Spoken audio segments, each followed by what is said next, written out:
नमस्कार दोस्तों, दिव्य भक्ति कहानियाँ यूट्यूब चैनल पर आप सबका स्वागत है। दोस्तों, आज मैं आपको पुरुषोत्तम मास महात्म का 14वां अध्याय सुनाने वाली हूँ। तो चलिए अध्याय शुरू करते हैं। श्री नारायण बोले, राजा इसी प्रकार चिंताग्रस्त रहता था कि एक समय वाल्मीकि ऋषि उसके यहाँ आए। राजा ने जल्दी से उठकर भक्ति सहित उनके चरणों में नमस्कार किया।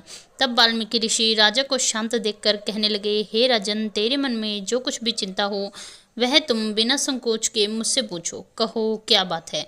दृढ़ धनवा ने कहा, महाराज, आपके चरणों की कृपा में सब सुख है, परंतु हे ब्राह्मण, एक बड़ा भारी संदेह मेरे मन में है। जो उस वन के तोते के मुख से लगे हुए शूल को आप दूर करिए।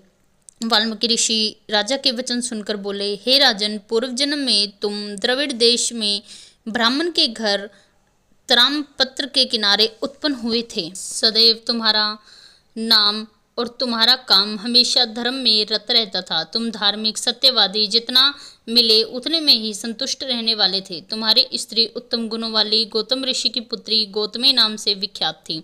गृहस्थाश्रम के धर्म में चलने वाले सुदेव को कितना ही काल व्यतीत हो गया, परंतु उनके संतानोत्पत्ति नहीं हुई। एक दिन आसन पर बैठा हुआ, अपने स्त्री से सेवा कराता हुआ थका हुआ वह ब्राह्मण कहने लगा, हे सुंदरी, संसार में पुत्र से परे कोई सुख नहीं, क्योंकि तपदान से उत्पन्न पुत्र परलोक में सुख देते हैं। शुद्ध वंश में उत्पन्न हुई संतति इस लोक और परलोक में सुख देती है।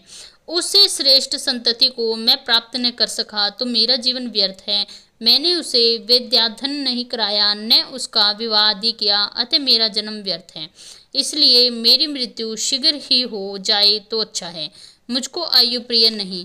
इस प्रकार अपने पति के वचन को सुनकर उस सुंदरी के मन में अत्यंत दुख हुआ और बोली, हे प्राणेश्वर, ऐसे तुच्छ वाक्य मत कहिए। तुम्हारे जैसे वैष्णव शूरवीर कभी निराश नहीं होते।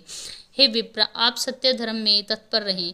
आपने तो स्वर्ग जीता है। पुत्र की इच्छा है तो हरि जगन्नाथ की आराधना करो। वह ब्राह्मण श्रेष्ठ अपनी धर्मपत्नी के ऐसे वचन सुनकर निश्चय के साथ ताम्रपर्णी नदी के किनारे चला गया। वहां जाकर पुण्य तीर्थ में स्नान कर महाभयंकर तप करने लगा। ऐसे उस तपोनिधि के 4000 वर्ष बीत गए। हे ब्राह्मण, उसके तप से त्रिलोकी कांप उठी। सुदेव का महाउग्र तप देखकर बड़े वेग से गरुड़ पर चढ़कर भक्तवत्सल भगवान श्री जगन्नाथ प्रकट हुए। श्री नारायण बोले, नारद जी, नवीन मेघ के समान चतुर्भुज जगत के पालन करने में समर्थ उन मुरारी के आनंदित मुख को देखकर बड़े हर्ष के साथ सुदेव ब्राह्मण ने मुकुंद को साष्टांग प्रणाम किया। यहाँ पुरुषोत्तम मास महात्म का 14वां अध्याय समाप्त होता है। यदि आपको ये कहानी पसंद आई तो चैनल को सब्सक्राइब करें, वीडियो को लाइक करें और कमेंट में हर हर महादेव अवश्य लिखें। धन्यवाद।